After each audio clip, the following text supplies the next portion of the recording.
ఒక లైఫ్ను వాళ్ళు చూస్తూ ఉంటారు. సార్ మీరు ఎవరిని ఎగ్జాంపుల్ తీసుకున్నా కానీ మీరు ఒక ప్రైవేట్ లైఫ్ని పబ్లిక్ యాక్సెప్ట్ చేస్తారనుకుంటున్నారా? ఎందుకంటే టెక్కలి ప్రజలు ఇప్పటికే 2 సార్లు మిమ్మల్ని ఓడించారు, 2 సార్లు మిమ్మల్ని వ్యతిరేకించారు. పార్టీ మిమ్మల్ని ఆదుకున్నా కానీ ప్రజలు వ్యతిరేకిస్తున్నారు. ఇప్పుడు మీరున్నటువంటి ఈ కాంట్రవర్షియల్ లైఫ్లో మళ్ళీ టెక్కలి ప్రజలు మిమ్మల్ని ఆదరిస్తారన్నటువంటి నమ్మకం ఉందా? ప్రజలు ఎప్పుడు వ్యతిరేకించలేదు. నాకు ఎంపీగా 3,000తో పోతే వ్యతిరేకించినట్టు ఎలా అవుతుంది? 40, 50 వేలు 70 వేలతో పోతే వ్యతిరేకించినట్టు వస్తుంది. దగ్గరతో నేను ఎప్పుడు మీరు 2014 కానీ 2019 కానీ 2024 కానీ ఏ ఎన్నికలు కూటమిలో మొన్న కొంచెం మెజారిటీ ఎక్కువ వెళ్ళింది అనుకోండి, అంతకుముందు ఏ ఎన్నిక చూసుకున్నా నా మార్జిన్ ఎప్పుడు కూడా 3,000, 4,000. నేను ఓడిపోయేది ఎప్పుడు 3-4 వేల ఓట్ల తేడా మధ్యనే. ప్రజలు వ్యతిరేకత ఉంటే 3-4 వేలతో ఉండదండి, 25-30 వేలకు పోతుంది. అంటే ఈ లీస్ట్ మార్జిన్ కారణం పబ్లిక్ కారు, మా మేనేజ్మెంట్ లోపం ఉండొచ్చు, ఓట్ మేనేజ్మెంట్లో సరిగ్గా పనిచేయలేకపోయామేమో, లేకపోతే శత్రువు బాగా చేయగలిగినాడు, అతను డబ్బు బాగా పెట్టగలిగినాడు, మద్యం బాగా పెట్టగలిగినాడు, మేము పెట్టలేకపోయినాము, కొన్ని కారణాలు ఏమైనా ఉండొచ్చు. బ్యాలెన్సింగ్ ఓట్, న్యూట్రల్ ఓట్ ఏదైతే ఉంటుందో దాన్ని మేము సరిగ్గా ట్యాకిల్ చేయలేకపోయి ఉండొచ్చు. ఇలాంటి కారణాలు ఉంటాయి తప్ప ఈ లీస్ట్ మార్జిన్స్ ఎప్పుడు మా రెస్పాన్సిబిలిటీ అవుద్ది, పబ్లిక్ రెస్పాన్సిబిలిటీ ఎప్పుడు కాదు.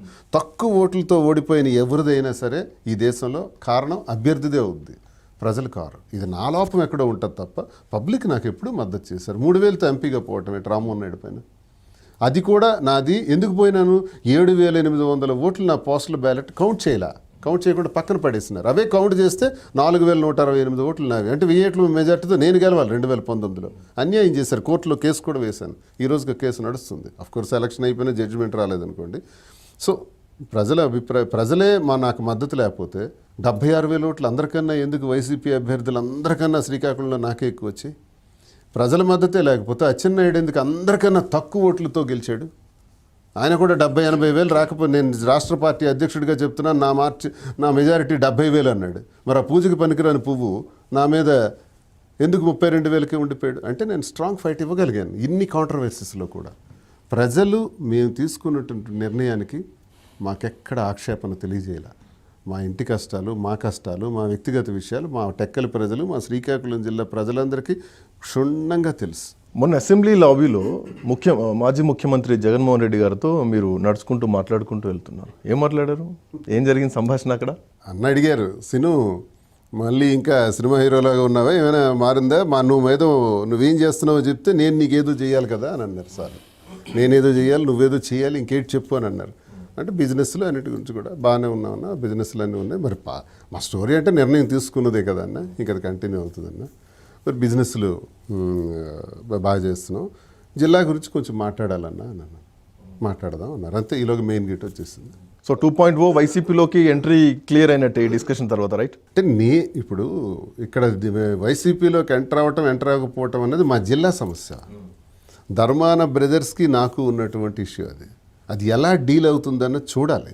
అధ్యక్షుల వారు జగన్మోహన్ రెడ్డి గారు ధర్మాన్ని వదులుకొని దువ్వాడిని పెట్టుకుంటారా, దువ్వాడిని వదులుకొని ధర్మాన్నే ఉంచుకుంటారా, లేదా దువ్వాడని ధర్మాన్ని ఇద్దరిని నడిపిస్తారా? చెరోలైన్ నువ్వు ఇలా వెళ్ళి ఇద్దరు నడిపించుకుంటారా? అది అన్నది అధిష్టానం తాలూకు నిర్ణయం. నేను జగన్మోహన్ రెడ్డి గారు విధేయుడిని. నిర్ణయం ఏదైనా సరే, సస్పెన్షన్ ఎత్తకపోయినా ఎత్తినా ఎలా ఉన్నా నా జీవితకాలంలో నేను ఎప్పుడూ జగన్మోహన్ రెడ్డి గారికే విధేయతగా ఉంటాను. ఆయన అంటే నాకు అభిమానం. సస్పెన్షన్ తర్వాత ఏమైనా మాట్లాడడానికి ట్రై చేస్తారా, ప్రయత్నం చేస్తారా, కలవడానికి, మీ ఎక్స్ప్లెనేషన్ మీరు ఇవ్వడానికి? లేదు, చేయలే. టైమే చేస్తుంది. మనం అన్నిటికీ కంగారు పడకూడదు. కొన్ని సమస్యలు కాలానికి విడిచిపెట్టాలి, కాలమే నిర్ణయిస్తుంది. కాలం నిర్ణయించినప్పుడు చాలా బ్రహ్మాండంగా ఉంటుంది, మనం నిర్ణయిస్తే రాంగ్ అవుతుంది. కాలం నిర్ణయానికి విడిచిపెడితే చూద్దాం. జగనన్నకు కూడా ఒక టైం రావాలి కదా, నన్ను మళ్ళీ పికప్ చేసుకోవాలన్నా ఆయనకి ఆ టెక్నికల్గా టైం రావాలి, వస్తే లాగేస్తాడు ఆయన. జనరల్ జగన్మోహన్ రెడ్డి గారికి ఒక విమర్శ ఉంది ఆయన పైన. అంటే సస్పెండ్ చేస్తారు, బట్ ఇండైరెక్ట్గా వాళ్ళ మీద ప్రేమ కురిపిస్తారు. అనంతబాబు విషయంలో కూడా ఆయనకు అట్లనే జరిగింది, ఇప్పుడు దువ్వాడ గారి విషయంలో కూడా అట్లాగే ఉంది. ఆ ప్రేమ అవుతుంది. సో ఏదో టైంలో మళ్ళీ వైసీపీలోకి గ్రాండ్ ఎంట్రీ ఉండే ఛాన్సెస్ ఉన్నాయన్నది కూడా టాక్ నడుస్తుంది. జగన్ అన్న వ్యక్తిగతంగా చాలా మంచి వ్యక్తి. ఏమనుకొని నాకు అనవసరం. దగ్గర నుంచి నేను చూసిన వ్యక్తిగా చెప్తున్నాను. మంచి మనసు, ఎవరిని కూడా బాధ పెట్టలేడు ఆయన. ఎవరిని హింసించడం ఆయనకి రాదు, బాధ పెట్టడం రాదు. ఏంటో తొక్కేస్తానన్నది విషయం ఆయనకి తెలియదు. అవి ఏవి తెలియని మనిషి.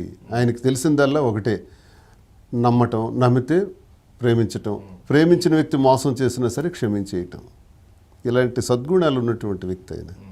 ఆయన ఎవరి మీద సస్పెండ్ చేసినంత మాత్రం ఈయన శత్రువు అని అనుకోడు ఆయన.